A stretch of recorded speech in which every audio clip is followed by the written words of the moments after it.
and then I spoke with me and Jimmy in Taiwan and Nagi. So yeah, I've made some DX contacts, but it's not been great today. Over. Andrew's hearing Nagi and me just fine today, but I guess we're not hearing him. I guess he's hearing Scotty, or he's definitely, I think, hearing you. I'm just having a rough time pulling him out over here. Yeah, no, I can't hear him. He can hear me. I'm 5 and 7 with him, and he's 0 with me. Yeah, I'm getting the same thing here. He's just not there. I was kind of hoping for his last day in paradise that he would be able to make it home on 10 watts. Wouldn't that have been really nice? Just the finishing touch, but you know, sometimes he's just not there. That's life. Yeah, but you know, we worked him half a dozen times, I think. At least half a dozen times with 10 watts. That's amazing. That little 705 is impressive. I didn't think it would do it, but I'm impressed. Me too. You know, he's just proven what a little portable station can do. You know, the dipole, I love it. You know, the yo-yo dipole, what a simple system to be able to put just anywhere and take that little radio away and work the world. Quite impressive. Yeah, very much so. I have a telex dipole that metal straps that are actually marked in inches and meters and frequency, and there's a chart on the back. You loosen up the thumb screws, you turn the handle, you pull out what you need, you lock it down, and you feed it. Oh, very good. Yeah, that's really cool. I got a mobile antenna. It's 40 through to 6, and it's got a little dial at the bottom. You just put it to the dial and away you go. It's for every band, and it works really good. It's an 8-foot whip. Not that you can take that with you unless you're in a vehicle. Yeah, I should have loaned this. I didn't even think about it. I should have loaned this thing to Andrew. He would have gave him 10 through. I think it goes all the way down to 80 meters. I think there's enough strap in there for 80. Wow, that's pretty good. Yeah, you would have saved him a few pennies on a dipole. Well, it would have given him a chance to operate on 40 or 15 or something. And being able to operate further down the band, that he might have come through stronger in the evenings on 40. Well, 40's been good today, you know, but then again, 10 watts on 20, that was stellar. Oh, absolutely. Yeah, no, it was excellent. It's really nice.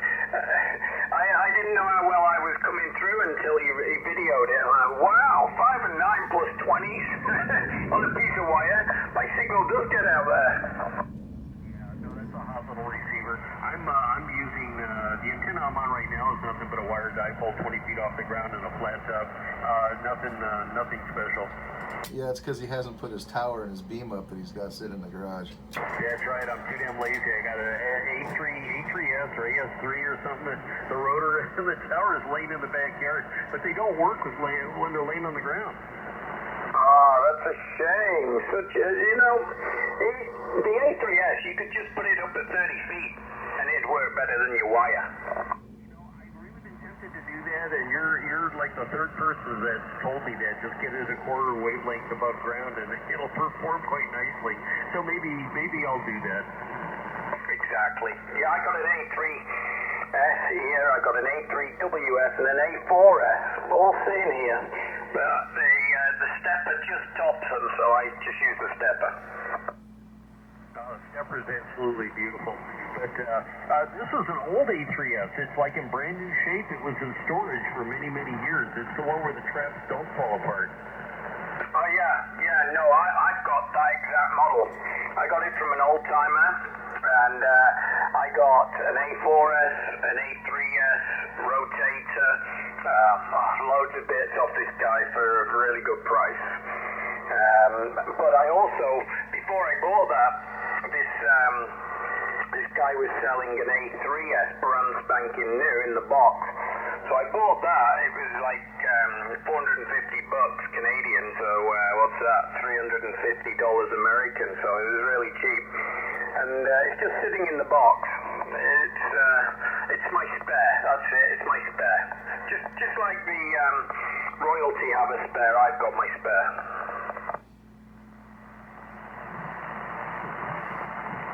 So always good to have something like that hanging around. You never know what's gonna happen. You know, the wind comes up and takes down your primary one, so you need a backup. But you know, to have this thing just sitting in the garage like this with a tower laying down in the backyard is a crime. So I really need to get the hole dug, get that thing planted, get this thing up. It's a crank up, tilt over, and crank up monopole. So you know, assembling the antenna in the crank in the tilt over position would be pretty easy. I could probably do the thing myself.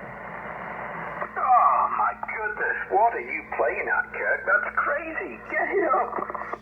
He's only been talking about doing it for about 2 years now. Dig a 5x5x5 hole and get the concrete done, and get the J-hooks in there, and get that damn thing stood up back there. It's not a big job, is it? A 5x5 hole, you rent one of the mini excavators, you get it done in 2 hours, you call the concrete guy. Come on. Dear me, you're a procrastinator. No, I got it down to the science, Rob. You know, everything could be done tomorrow. I've been doing this forever. So you've been talking about it, what, 2 years now? Oh, dear me. You'd be a multi-millionaire otherwise. Yeah, probably so. So I think the hardest part for me will be making the wooden template for the J-hook. Wooden templates. Yeah, you know, wooden template, hold the J-hooks in place, and then after it dries, make that go away and just put the sand in. Yeah, you know, none of the pieces are really big. You know, it's dragging the mount over, bolting it down I can do myself, and 2 people can drag the pole over, and we just put the pin in and tilt it up. Oh, it's so simple. Yeah, and the tower, is it a brand name? Can you get the base piece where you just slot it into the concrete? No, it mounts with 4 J-hooks. I gotta put J-hooks into the concrete, and then you put the holder. There's a metal holder that bolts into place, and the cylindrical tower is held in by a pin, and then you just tilt the thing up and lock it in place. It's pretty easy. There's 2 wire spools, one to tilt it over and one to crank it up. It goes up 50 feet. Oh my goodness, it's just simple. It's so simple. Okay, you got to set some goals for yourself here, Kirk. Yeah, I do. You know, well, they say laziness is the mother of invention, so I got to get inventing. Yeah, it's true, isn't it? Yeah. I always think I'm lazy, but you just put the candle on the cake. You know, I got procrastination down to a science, but us retired people, we're good at that. Okay, the oven's beat. I'm going to feed my children, because my wife's gone to her little pastime. She runs a local track and field club here. She's the track manager. So a couple days each week I actually feed my kids, which is not like me, but yeah, I can handle it. Okay, 7-3 you guys, and Ryan's on the side there telling me how terrible you are, and catch you all soon. VE7UHS. Hey, Rob, before you go, right quick, I sent you an email a couple weeks ago with a video of your audio down here in Vegas. Did you receive that? No? I sent it to the email on your QRZ. Is that current? Let's have a look. Did I open this one, or did I think it was... has it put it in my spam? Let's have a look. I'm on it right now. And a couple of weeks ago. Oh, dear me.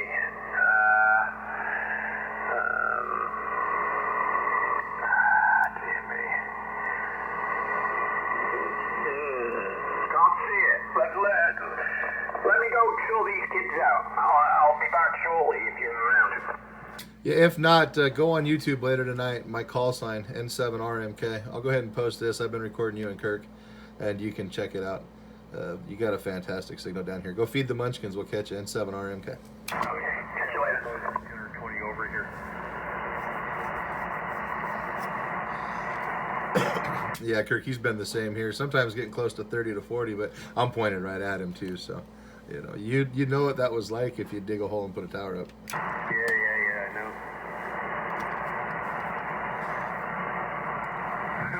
My neighbor across the street, he said, I got the guys that'll dig that hole for you. Let me know when you want when you want it done. And I got another guy 2 houses down there runs a concrete company. Oh, that's funny. The first time I talked to Rob on HF here was right when we were testing this antenna to see if it worked. Remember when I first plugged into it? And so it's pointed north at the time, which I'm pointed north now, but it was pointed north. He was the only person I could talk to. So like 3 or 4 of my first contacts when we got the antenna going again. So I couldn't talk to nobody else. I couldn't point nowhere. Oh, that's outstanding. There's a bunch of us that hang out on HF. We get together for lunch once in a while.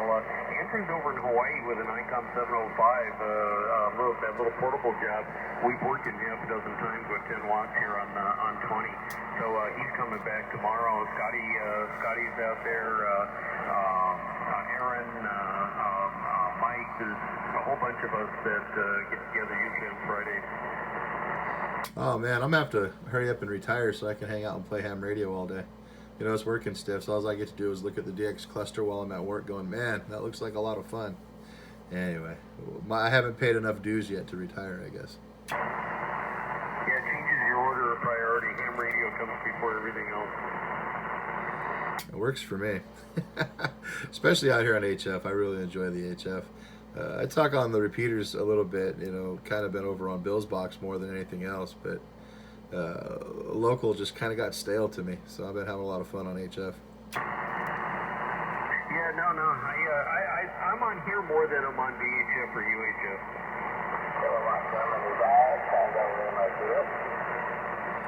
There's a kilowatt 7 station in there, go ahead.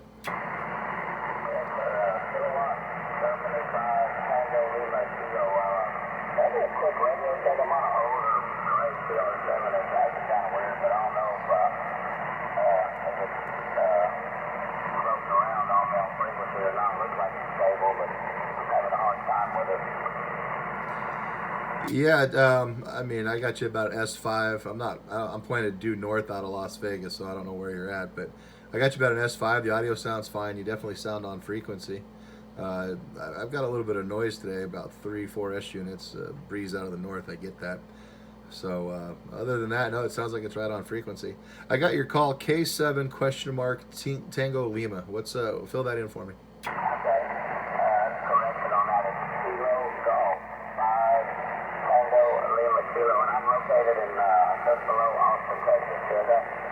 All right, so Kilo Golf 5, Tango Lima Kilo, correct? Yeah, 100%. I just pulled this radio out of the field. Put it line. It was acting a little strange when I first put it online, and I get some relays and stuff need to get warmed up in there, but looks like it's doing all right. Yeah, copy that. I might be a little better to you now. I spun the beam around your way. I was pointed due north, so basically away from you. And you come up to about an S7 now. Geez, I got you a 20. S20 here. I'm just at a loss here. Okay, guys. I appreciate that. Didn't mean to break in there on y'all's conversation. I'm just,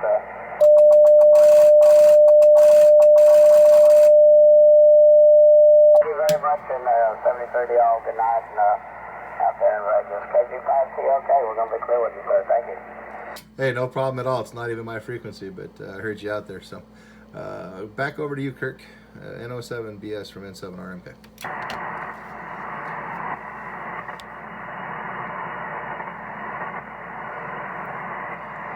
Oh, hell, maybe we ran Kirk off. Well,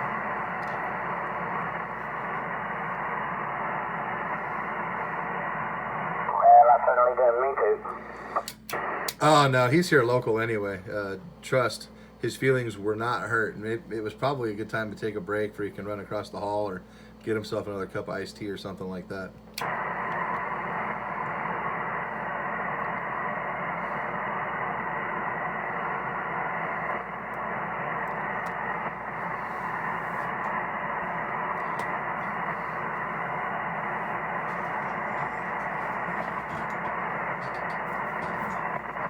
NO7BS, where'd you go?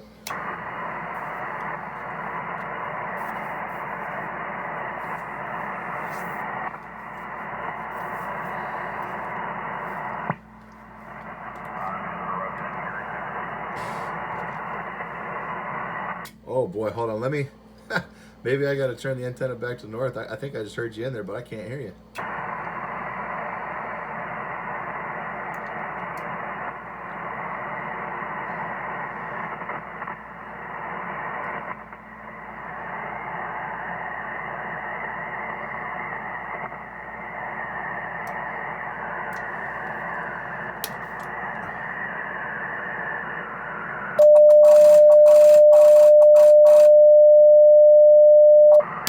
All right, are you still there now, Kirk? Let me see if I can hear you.